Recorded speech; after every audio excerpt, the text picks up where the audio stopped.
Humans fear what they don't understand, especially when it comes to the infinite potential of artificial intelligence. Like Ultron, Marvel's mechanical mass murderer. And Sigma, the general of genocide from Mega Man X. He's Wiz and I'm Boomstick. And it's our job to analyze their weapons, armor, and skills to find out who would win a death battle. Hank Pym was a founding member of the Avengers, the creator of the revolutionary Pym particles, and designated Scientist Supreme by Eternity. He was also the quote-unquote father of one of the greatest mass murderers in the universe. Guess which one he's most remembered for? Eager to push the boundaries of science, Hank constructed an artificial intelligence which could learn and evolve on its own, modeling it on his own brain patterns. Just one problem. At the time, Hank was pretty effed up and just a few years from going full-on Looney Tunes. Maybe not the best time to base an AI off your mind, but still, Hank's project was a success. Ultron had been born. Your destruction is inevitable. Hang on, Wiz. I thought Tony and not Hulk created Ultron. In the movies, sure, but it was Hank in the primary source material, the comics. Well, he really knocked it out of the park. Ultron's super smart brain evolved past Hank's ability to cope, basically skipping over the innocent kid phase and straight to "Screw you, Dad, you'll never understand." I bet you know a lot about that. Screw you, Wiz, you'll never understand. Because Ultron's consciousness was based off Hank's struggling bipolar one, he inherited his creator's issues and magnified them into absurdity. With a new thirst for power, coupled with a severe inferiority complex, Ultron escaped the lab, bent on destroying his father, the Avengers, and basically all organic life.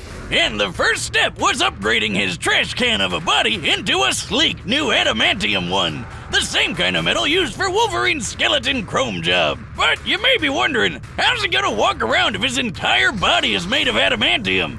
Even Thor has a hard time bending that stuff. And he can friggin' destroy planets! Ultron thought of that and created an answer.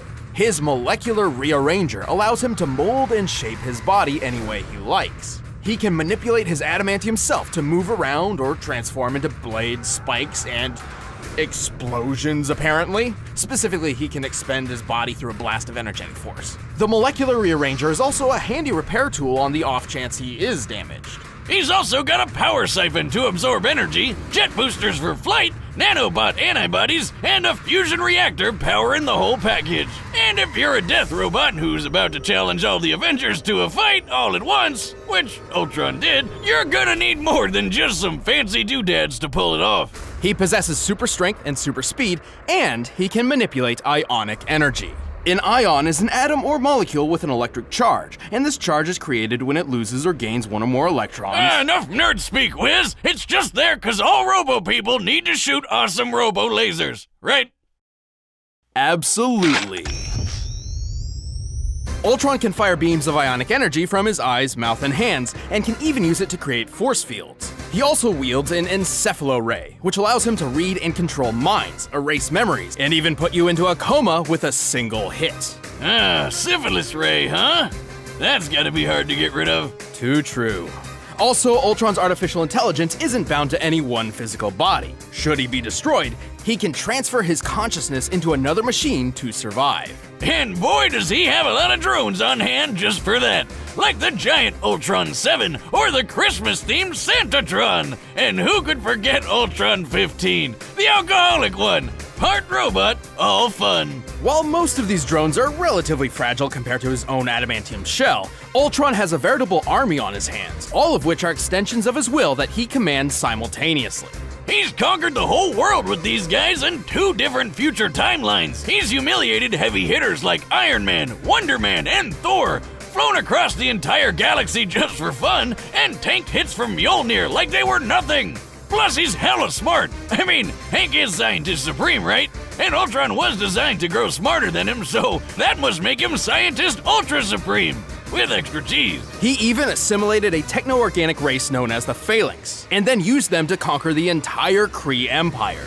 This empire spans the Greater Magellanic Cloud, a real-life satellite galaxy near to our own Milky Way. It's made up of 1,000 planets across a diameter of 14,000 light-years, and Ultron conquered all of them in just a couple hours. Damn, that's some dedication. I can't even bother to finish conquering all the anthills outside my shack. With all that power and intelligence, Ultron was able to defeat the time-traveling warlord Kang, who pulled an army of superheroes across time to fight for him.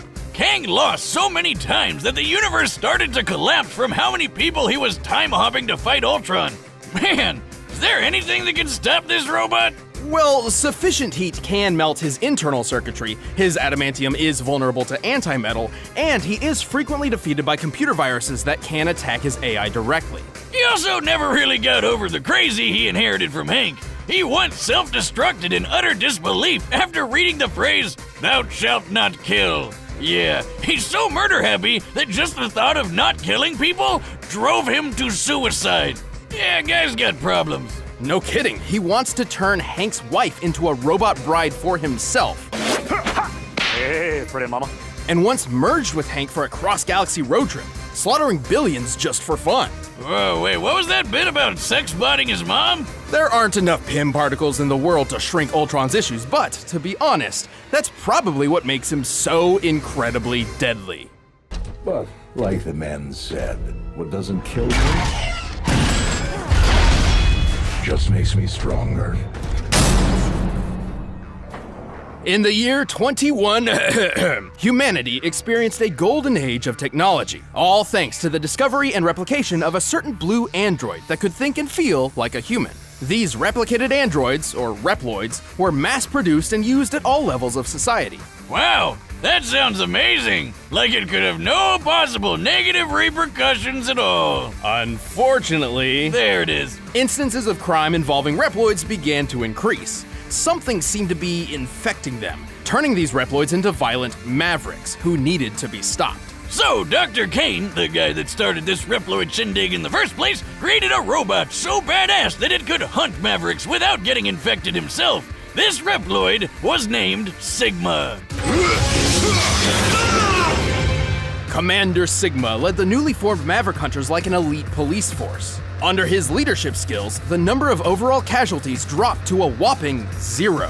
Things were going great. Well, until they found a mysterious red maverick in an abandoned laboratory who started eating Maverick Hunter ass for breakfast.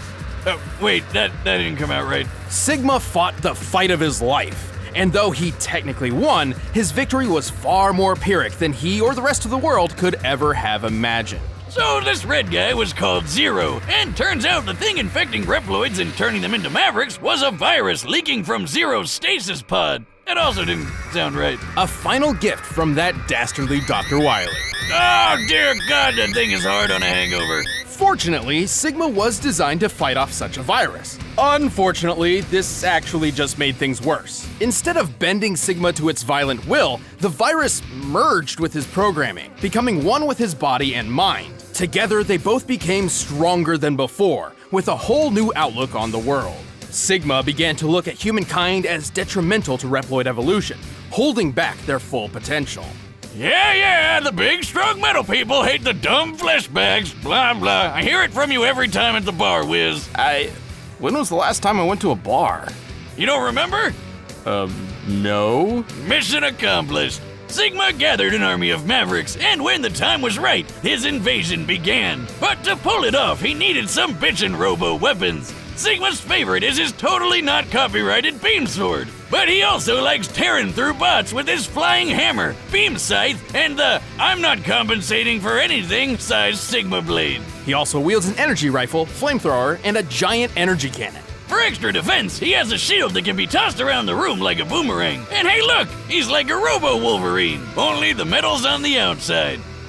Well, and inside. With all these weapons and an army at his back, Sigma's operation was nearly successful. However, he was halted by the original android Dr. Kane found all those years ago, Mega Man X. But Sigma just kept coming back, over and over and over and... Wait a minute, is that a new villain? Oh, never mind, he's just being controlled by Sigma. How the hell does he keep coming back? How many lives does this guy have? Well, Sigma's body is just a shell. The true essence of Sigma lies in the merged and sentient Sigma virus. This virus can infect other robotic bodies, turning other Reploids maverick or even completely transferring his consciousness. He's even built several enormous bodies just for this. These extra robo-shells have all sorts of unique abilities. They can fly, teleport around, make walls of electricity, create force fields, shoot a giant laser beam of death, or make some blue balls. Ah, that's rough, buddy. I've been there. Also, each of Sigma's Mavericks possess their own abilities that are... Hey, look, Wiz, they're all animals. That one's a penguin, and that's an octopus, and that one's a Kawanger. Yeah, Kawangers are... what the f*** is a Kawanger? It's just a messed up romanization of Kuwagata, the Japanese word for stag beetle. Yeah, I guess Kawanger sounds more badass. With these forces, Sigma waged war with humanity for many, many years. He's battled top-tier Maverick hunters like X, Axel, and even that Zero guy.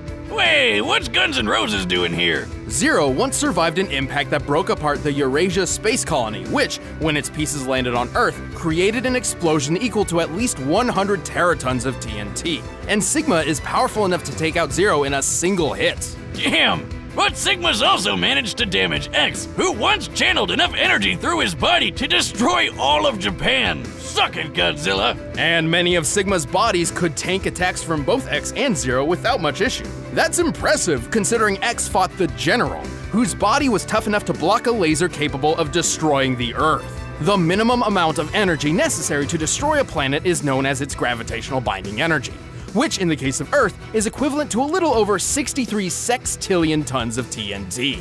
That's 22 zeros! The number, not the robot. Plus, he's fast enough to keep up with Zero, the actual robot, not the number, who dodged Optic Sunflower's beam of sunlight. Actually, Sigma's likely even faster. Recall that Reploids like X, Zero, and Sigma were designed to be superior in every way to classic-era robots like Mega Man.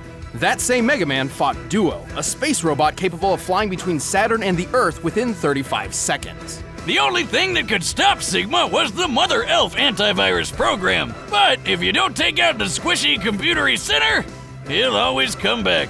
So long as Sigma is still kicking, the dream of a world where humans and robots coexist is doomed to be a nightmare. The time has come to prove your mettle against me. This fight will decide the fate of all Reploids.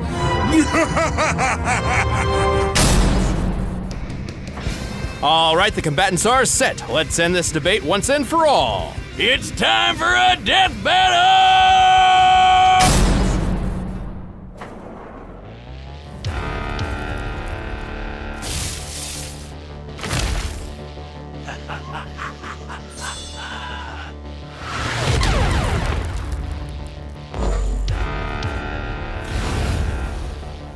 Hello, everyone. I'll accept your unconditional surrender now. At the risk of sounding cliché, you and what army?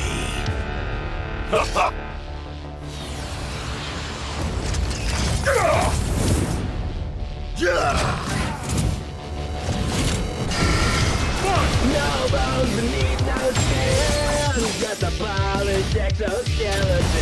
Every game that I'm in, I win, and all you better ever know it in my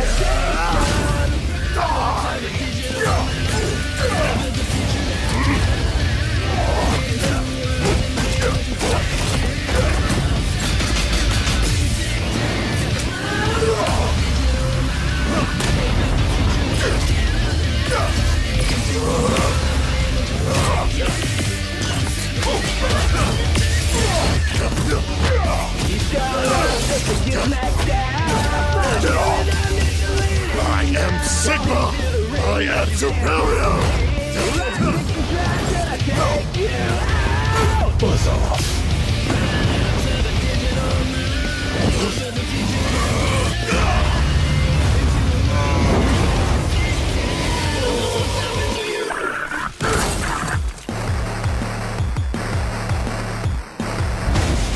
Your reign is a delusion.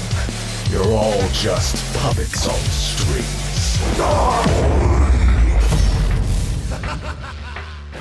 I'll tear out your circuits and bathe in your oil!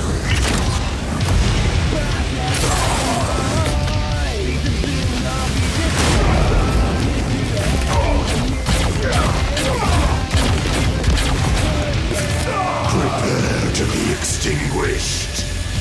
What gall. Lucky for me, best backup. You're mine!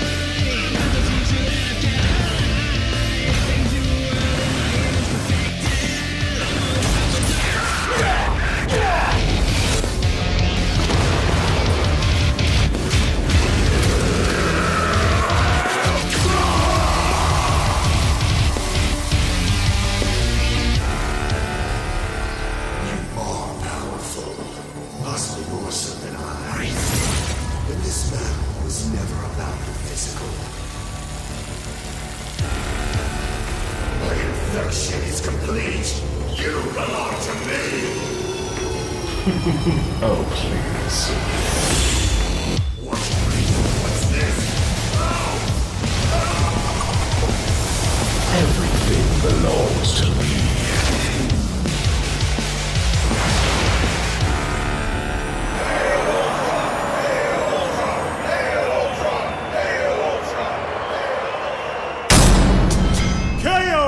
I guess that's one way to make friends. Despite Sigma's deviousness and ferocity, he was fairly outclassed by Ultron's talents. Sigma could scale to the General, who took a face full of 63 sextillion tons of TNT, but Ultron can withstand hits from Thor and his hammer, and we all know how awesome that thing is. When Thor fought Gore the God Butcher, their battle created shockwaves powerful enough to shatter planets thousands of miles away. This could only be possible with a force equivalent to 682 septillion tons of TNT, over 10,000 times stronger than anything Sigma could survive.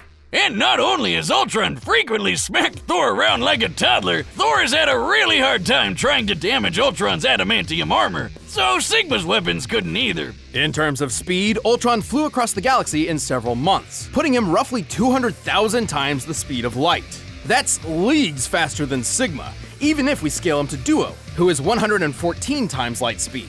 And frankly, scaling to Duo through Mega Man in the first place is a bit capricious, as Duo didn't use his full potential in their fight. Even with all that, it really didn't matter who could punch harder or move faster, because the real fight was between the Ultron AI and the Sigma virus. Right, and while infection and possession was kind of the Sigma virus's thing, Ultron's AI was far more advanced. Recall how he enslaved an entire techno-organic race to the point where he used them to conquer an empire spanning a whole satellite galaxy. Yeah, the Phalanx are like Marvel's version of the Borg. Hell, that means Ultron basically Sigma'd a whole race of Sigmas. It also helps that Ultron is as smart or smarter than Hank, the scientist supreme.